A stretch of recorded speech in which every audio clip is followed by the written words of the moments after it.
யமனினுடைய வடக்கு மற்றும் தெற்கு பிரதேசங்களில் நடைபெற்று வரக்கூடிய வீரியமான மோதல்களும் அமெரிக்காவினுடைய ட்ரோன் தாக்குதல்களும் யமன் ஹவுதி இராணுவத்தின் வீரியமான பதிலடி தாக்குதல்களும் யமன் பாதுகாப்பு அமைச்சரின் அதிரடியான அறிவிப்புகளும் தரைமட்டமாக்கப்பட்ட குர்திஸ்தான் எல்லை பிரதேசத்திலே இருக்கக்கூடிய PJAK பயங்கரவாத குழுவினுடைய மிக முக்கியமான தளங்களும் ஈரானினுடைய அடுத்த கட்ட நகர்வுகளும் காசாவின் மஞ்சள் எல்லை பிரதேசத்தினை தொடர்ச்சியாக விரிவாக்கும் இஸ்ரேலி ஆக்கிரமிப்பும் மஞ்சள் எல்லை பிரதேசத்திற்கு அருகாமையில் படுகொலை செய்யப்பட்ட பலஸ்தீனிய குழந்தைகளும் லெபனானில் களமிறங்கி இருக்கக்கூடிய மதிப்பிற்குரிய பாப்பரசர் லியோ அவர்களும் ஹிஸ்புல்லா இராணுவத்தின் கடிதமும் மறுப்பு தெரிவித்த இஸ்ரேலி ஆக்கிரமிப்பு இராணுவமும் அவசரமாக லெபனானிலே களமிறங்கப் போகும் கத்தாரிய பிரதமரும் ஏற்பட்டிருக்கக்கூடிய உச்ச பதற்றமும் இஸ்ரேலுக்கும் ஐக்கிய அரபு அமீரகத்திற்கும் இடையிலே அமைக்கப்பட போகும் மிகப்பெரிய புகையிரத பாதையும் ஆரம்பிக்கப்பட்ட முதல் கட்ட வேலை திட்டங்களும் ஐசாக் உடன்படிக்கையும் ஆக்கிரமிக்கப்பட போகும் லத்தீன் அமெரிக்க நாடுகளும் வெனிசுவேலா பதற்றமும் டொனால்ட் ட்ரம்பினுடைய மிரட்டல்களும்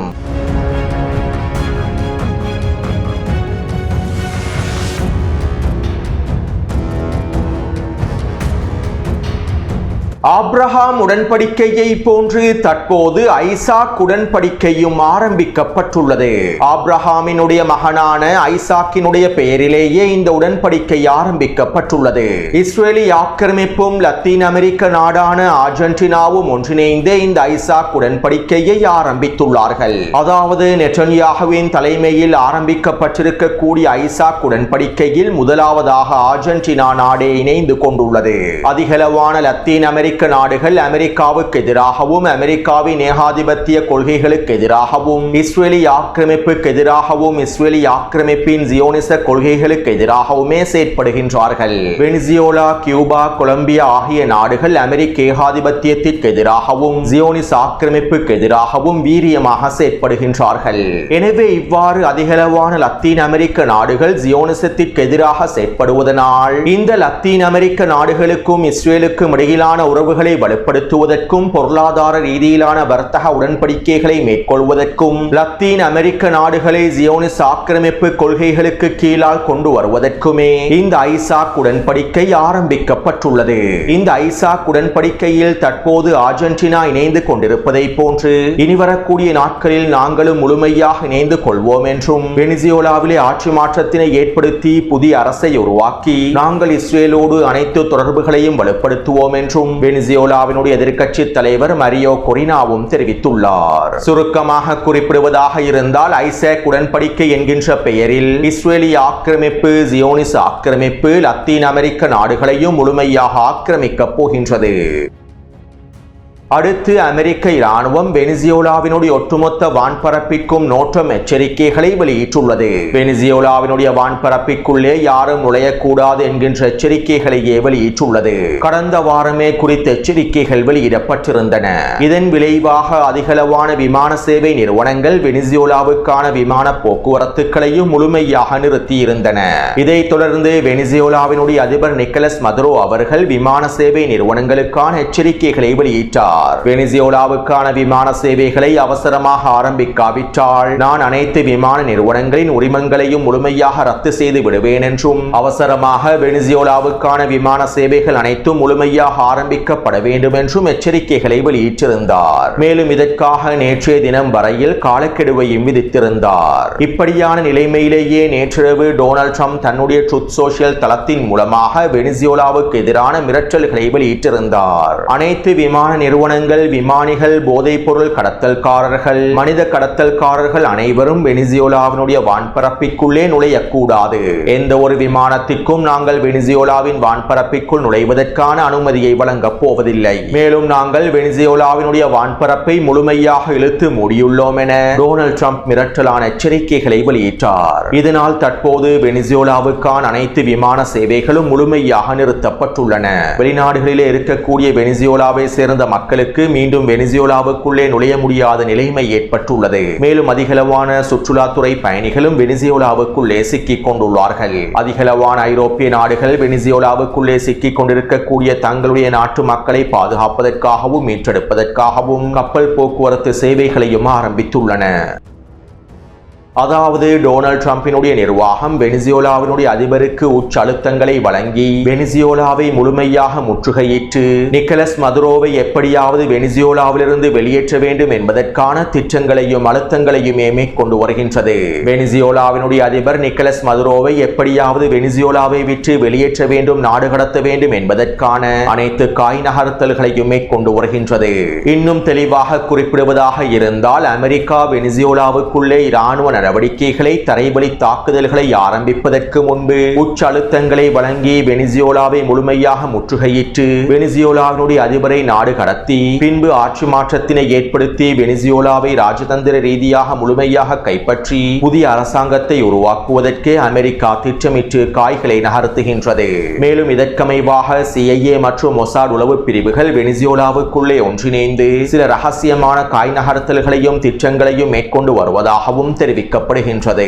அதே போன்று அமெரிக்க செனட்டர் லின்சே கிரஹாம் இவ்வாறு தெரிவித்துள்ளார். எங்களுடைய ஜனாதிபதி டொனால்ட் ட்ரம்பினுடைய கடுமையான நிலைப்பாடுகளின் விளைவாகவும் உச்ச அழுத்தங்களின் விளைவாகவும் வெனிசுவேலாவினுடைய ஜனாதிபதி நிக்கலஸ் மதுரோ பலவீனமடைந்து விட்டார். இதற்கு பிறகு அவருக்கு 2 வாய்ப்புகள் மாத்திரமே இருக்கின்றது. ஒன்று, ராஜதந்திர ரீதியில் பேச்சுவார்த்தைகளை மேற்கொண்டு அவர் துருக்கிக்கு தப்பிச் செல்ல வேண்டும், அல்லது நட்பு நாடான ஈரானுக்கு தப்பி ஓடிவிட வேண்டும் என அமெரிக்க செனட்டர் லின்சே கிரஹாம் தெரிவித்துள்ளார். இங்கிருக்கக்கூடிய இன்னுமொரு மிக முக்கியமான விடயம் என்னவென்றால் டீல் மாஸ்டர் துரோகி அர்துகானோடு அமெரிக்கா ராஜதந்திர முறையில் ஒப்பந்தம் ஒன்றையும் முடித்துள்ளது. இன்னுமொரு விதத்தில் குறிப்பிடுவதாக இருந்தால் டீல் மாஸ்டர் துரோகி அர்துகானை ஏமாற்றி பயன்படுத்திக் கொண்ட டொனால்ட் ட்ரம்பினுடைய நிர்வாகம் மீண்டும் டீல் மாஸ்டர் துரோகி அர்துகானை ஏமாற்றி பயன்படுத்திக் கொள்வதற்கான காய் நகர்த்தல்களையும் ராஜதந்திர நகர்வுகளையும் மேற்கொண்டுள்ளது. அதாவது நாங்கள் உங்களுக்கு தேவையான ஆயுத பட்டியலை வழங்குகின்றோம், F-35 போர் விமானங்களை உங்களுக்கு தருவதற்கான திட்டங்களை மீண்டும் ஆலோசனை செய்கின்றோம். அதே நேரம் இதற்கு ஈடாக நீங்கள் வெனிசுவேலாவினுடைய அதிபரோடு பேச்சுவார்த்தைகளை மேற்கொள்ள வேண்டும். வெனிசுவேலாவினுடைய விடயத்தில் மத்தியஸ்தராக செயற்பட்டு நிக்கலஸ் மதுரோவுக்கு பாதுகாப்பான புகலிடத்தை துருக்கியில் வழங்க வேண்டும். இதற்கமைவாக நிக்கலஸ் மதுரோ வெனிசுவேலாவிலிருந்து துருக்கிக்கு அழைத்து வரப்பட்டு பாதுகாப்பாக தடுத்து வைக்கப்பட வேண்டும். இதற்கான வேலை திட்டங்களையே நீங்கள் மேற்கொள்ள வேண்டும் என டீல் மாஸ்டர் துரோகி அர்துகானோடு அமெரிக்கா மறைமுக ராஜதந்திர ஒப்பந்தங்களையும் மேற்கொண்டுள்ளது. மேலும் இந்த தகவல்களை அமெரிக்காவின் வாஷிங்டன் போஸ்ட் ஊடகமும் செய்திகளாக வெளியிட்டுள்ளது. அதாவது எப்படியாவது நிக்கலஸ் மதுரோவோடு பேச்சுவார்த்தைகளை மேற்கொண்டு அவரை துருக்கிக்கு நாடு கடத்துவதற்கான வேலை திட்டங்களையே இவர்கள் மேற்கொள்கின்றார்கள். எவ்வாறு காசாவின் யுத்த நிறுத்த ஒப்பந்தத்தில் ஹமாஸை ஏமாற்றுவதற்கு டொனால்ட் ட்ரம்பினுடைய நிர்வாகம் துரோகி அர்துகானை பயன்படுத்திக் கொண்டதோ அதே போன்றே தற்போதும் வெனிசுவேலாவினுடைய அதிபர் நிக்கலஸ் மதுரோவை ஏமாற்றுவதற்கு டொனால்ட் ட்ரம்பினுடைய நிர்வாகம் அதே கருவியான துரோகி அர்துகானையே டீல் மாஸ்டரையே பயன்படுத்த போகின்றது. தன்னுடைய அரசியல் லாபங்களை அடைந்து கொள்வதற்கு டீல் மாஸ்டர் துரோகி அர்துகான் எதனையும் செய்வார் என்பதனை டொனால்ட் ட்ரம்பினுடைய நிர்வாகம் தெளிவாக புரிந்து வைத்துள்ளது. அத்தோடு இந்த திட்டத்திற்கு அமைவாக நிக்கலஸ் மதுரோ துருக்கிக்கு நாடு கடத்தப்படாவிட்டால் அமெரிக்காவுக்கு இருக்கக்கூடிய ஒரே ஒரு வழியாக இராணுவ நடவடிக்கைகளே தரைவழி தாக்குதல்களே காணப்படுகின்றன. அதாவது இந்த திட்டங்கள் அனைத்தும் தோல்வியடைந்தால் அமெரிக்கா அவசரமாக வெனிசுவேலாவுக்குள்ளே இராணுவ நடவடிக்கைகளை தரைவழி தாக்குதல்களை ஆரம்பிக்கும். இந்த தரைவழி தாக்குதலின் மூலமாக நிக்கலஸ் மதுரோவை கைது செய்தோ அல்லது படுகொலை செய்தோ வெனிசுவேலாவுக்குள்ளே ஆட்சி மாற்றத்தினை ஏற்படுத்துவதற்கான அனைத்தையும் மேற்கொள்ளும். அடுத்து நேற்றைய தினம் ஐக்கிய அரபு அமீரகத்திலிருந்து இராணுவ சரக்கு விமானங்கள் இஸ்ரேலி ஆக்கிரமிப்பின் டெல் அவீவ் பென் குரியன் விமான நிலையத்திலே களமிறங்கியிருந்தன. இஸ்ரேலி ஆக்கிரமிப்புக்கும் அமீரகத்திற்கும் இடையிலே பாதுகாப்பு ஒப்பந்தங்கள் கைச்சாத்திடப்பட்டுள்ளன. இந்த பாதுகாப்பு ஒப்பந்தங்களுக்கு அமைவாக இஸ்ரேலி ஆக்கிரமிப்பின் ஆயுத உற்பத்தி நிறுவனங்கள் ஐக்கிய அரபு அமீரகத்திலும் நிறுவப்பட்டுள்ளன. மேலும் இவ்வாறு அமைக்கப்பட்டிருக்கக்கூடிய நிறுவனங்கள் மூலமாக இஸ்ரேலி ஆக்கிரமிப்புக்கு தேவையான ஆயுதங்களை ஐக்கிய அரபு அமீரகம் உற்பத்தி செய்து தொடர்ச்சியாக வழங்குகின்றது. மேலும் இஸ்ரேலி ஆக்கிரமிப்பு ராணுவத்தினை பலப்படுத்துவதற்கான எல்லாவிதமான வேலை திட்டங்களையும் ஐக்கிய அரபு அமீரகம் மேற்கொண்டு வருகின்றது. அடுத்து ஐக்கிய அரபு அமீரகத்தின் அபுதாபியிலிருந்து இஸ்ரேலி ஆக்கிரமிப்பின் ஹைஃபா பிரதேசம் வரையில் பாதைகளை அமைப்பதற்கான வேலை திட்டங்கள் ஆரம்பிக்கப்பட்டுள்ளன. அதாவது கடந்த வாரம் இஸ்ரேலி ஆக்கிரமிப்பினுடைய போக்குவரத்து அமைச்சர் அமீரகத்திற்கு விஜயம் செய்திருந்தார். இதன்போது பலதரப்பட்ட பேச்சுவார்த்தைகள் மேற்கொள்ளப்பட்டிருந்தன. மேலும் இந்த பேச்சு பேச்சுவார்த்தைகளின் அடுத்த கட்டமாகவே தற்போது அமீரகத்தினுடைய அபுதாபியிலிருந்து இஸ்ரேலிய ஆக்கிரமிப்பின் ஹைஃபா துறைமுகம் வரையில் புகையிரத பாதைகளை அமைப்பதற்கான ஆரம்ப கட்ட வேலை திட்டங்கள் மேற்கொள்ளப்பட்டுள்ளன. மேலும் குறித்த புகையிரத பாதையை குறித்த வரைபடத்தில் உங்களுக்கு இலகுவாக அவதானிக்கலாம். ஐக்கிய அரபு அமீரகத்தினுடைய அபுதாபியிலிருந்து ஆரம்பித்து சவுதி அரேபியா வழியாகவும் ஜோர்டான் வழியாகவும் இஸ்ரேலிய ஆக்கிரமிப்பின் ஹைஃபா பிரதேசத்தை சென்றடைகின்றது. 2023 ஆண்டு இன்றோ மிடில் ஈஸ்ட் யூரோப் கொரிடோர் என்கின்ற வர்த்தக பாதையை அமைப்பதற்கான வேலை திட்டங்கள் மேற்கொள்ளப்பட்டிருந்தன. மேலும் இந்த வர்த்தக பாதை திட்டத்தினுடைய ஒரு பகுதியாகவே தற்போது இந்த புகையிரத பாதையும் அமைக்கப்பட போகின்றது. அல்-அக்ஸா வெள்ள போரின் காரணமாக குறித்த வர்த்தக பாதையை அமைப்பதற்கான வேலை திட்டங்கள் முடக்கப்பட்டிருந்தன.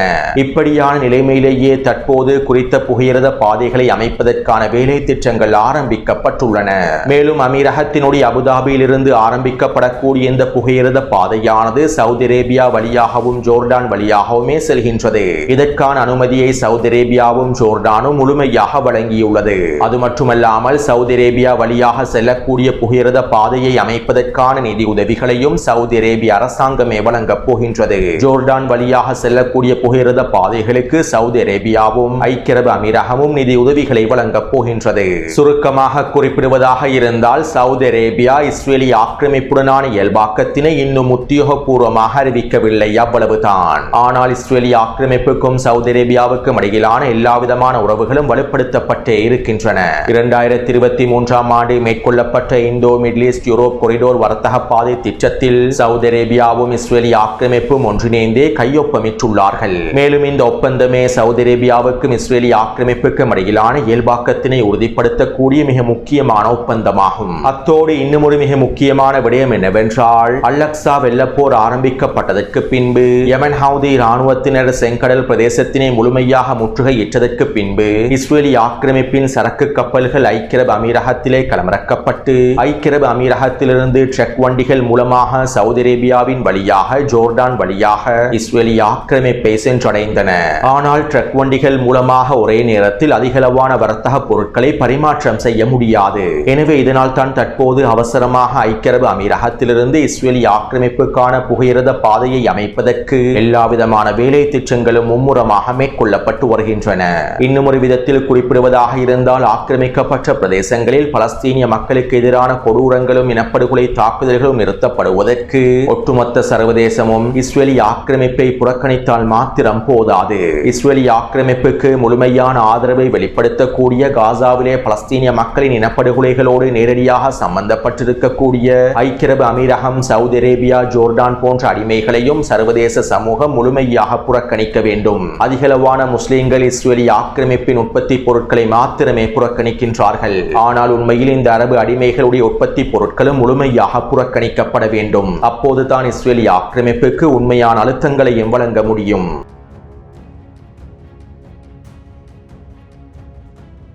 மதிப்பிற்குரிய 14வது பாப்பரசர் லியோ அவர்கள் தற்போது லெபனானுக்கு விஜயம் செய்துள்ளார். பாப்பரசருடைய இந்த விஜயத்தின் போது இஸ்ரேலிய ஆக்கிரமிப்பு லெபனானுக்குள்ளே தாக்குதல்களை மேற்கொள்ளக்கூடாது என்றும் வான்வழி தாக்குதல்களை முழுமையாக நிறுத்திவிட வேண்டும் என்றும் லெபனானிய அரசாங்கம் நெட்டன்யாகுவின் அரசாங்கத்திடம் கோரிக்கைகளை முன்வைத்திருந்தது.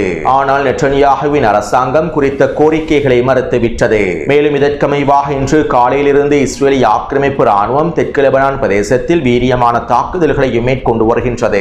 அத்தோடு மதிப்பிற்குரிய பாப்பரசரை வரவேற்கும் நிகழ்வில் ஹிஸ்புல்லாஹ் இராணுவத்தினரும் கலந்து கொள்ளப் போகின்றார்கள். மேலும் ஹிஸ்புல்லாஹ் இராணுவத்தினர் லெபனானிய நிலைமைகள் தொடர்பாக பாப்பரசருக்கு ஒரு முக்கிய கடிதத்தினை வழங்கப் போவதாகவும் தெரிவிக்கப்படுகின்றது. இப்படியான நிலைமையில் லெபனானுக்கான அமெரிக்க தூதர் இவ்வாறு தெரிவித்துள்ளார். இஸ்ரேலுக்கு தன்னை தற்காத்துக் கொள்வதற்கான எல்லாவிதமான உரிமையும் காணப்படுகின்றது.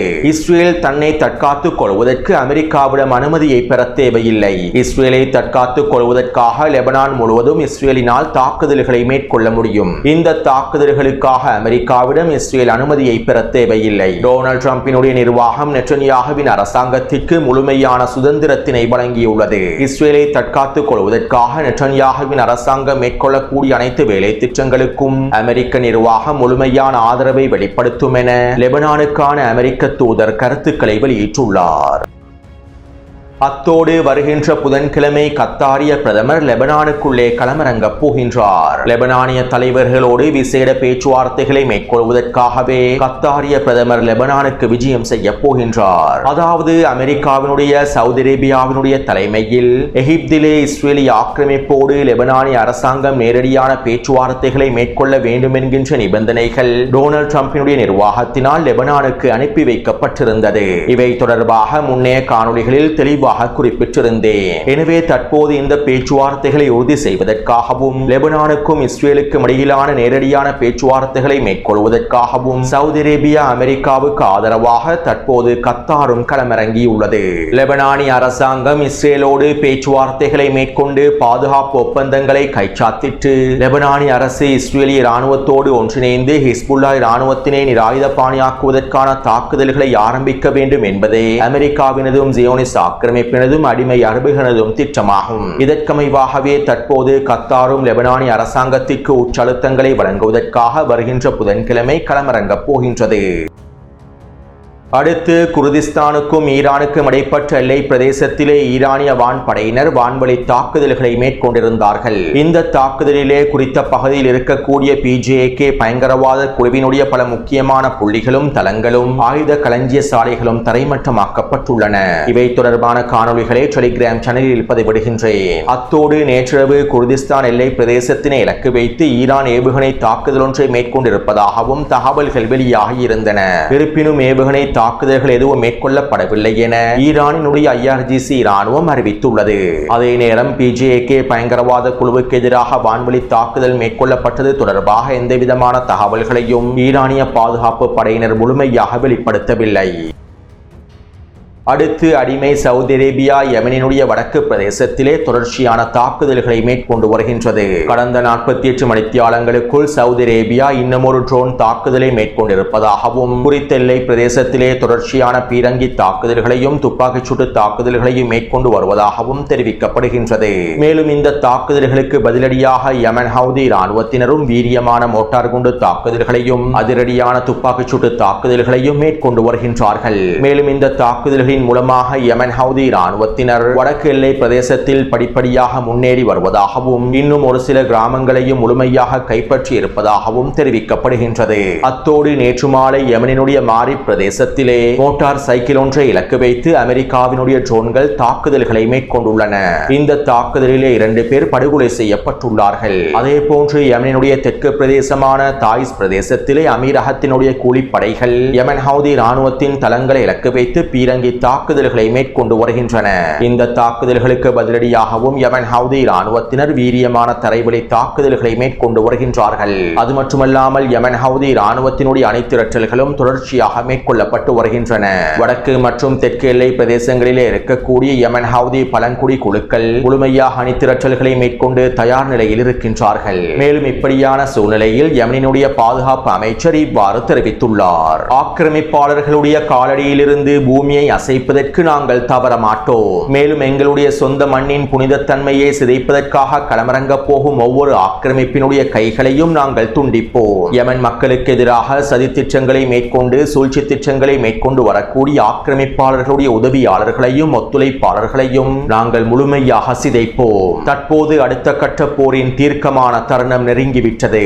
இந்த தீர்க்கமான தருணத்திற்கு யமன் மக்களும் யமன் படைகளும் முழுமையாக தயாராகவே இருக்கின்றார்கள். இறைவனின் உதவியோடு நாங்கள் அமெரிக்காவுக்கு எதிராகவும் பிரித்தானியாவுக்கு எதிராகவும் ஜியோனிச நிறுவனத்திற்கு எதிராகவும் அதனுடைய ஒத்துழைப்பாளர்களுக்கு எதிராகவும் போராடுவதற்கு தயாராகவே இருக்கின்றோம். நாங்கள் அடுத்த கட்ட விரிவான போருக்கு தயாராகிவிட்டோம். மேலும் நாங்கள் விரைவில் களத்திலே சந்திப்போம் என யமனினுடைய பாதுகாப்பு அமைச்சர் நேற்றிரவு நடைபெற்ற ஊடக சந்திப்பிலே தெரிவித்துள்ளார்.